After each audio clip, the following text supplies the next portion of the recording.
Yeah, this is the amendment number 2. With my co-sponsors, Senator Lankford and Senator Daines, an amendment to restrict goods produced by forced labor and child labor.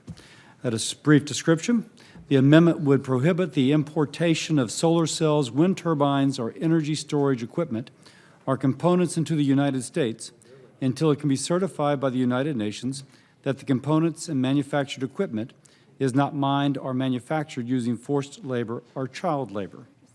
I'm struck that in a lot of these discussions, if it's out of sight, it's out of mind.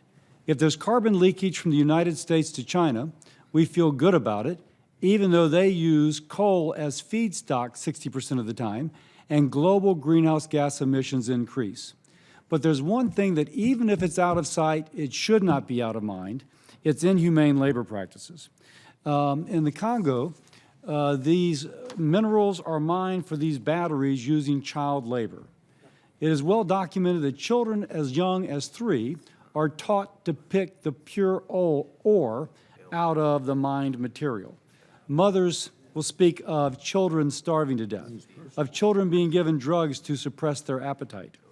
There is some evidence that in China itself, that the forced slave labor from the Uyghur minority is being used to manufacture.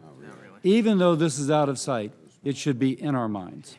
So I would urge my colleagues to support my amendment to prohibit the import of solar cells, wind turbines, or energy storage equipment or components until it can be certified that the components and manufactured equipment are not mined using forced labor or child labor, as has been documented now is occurring.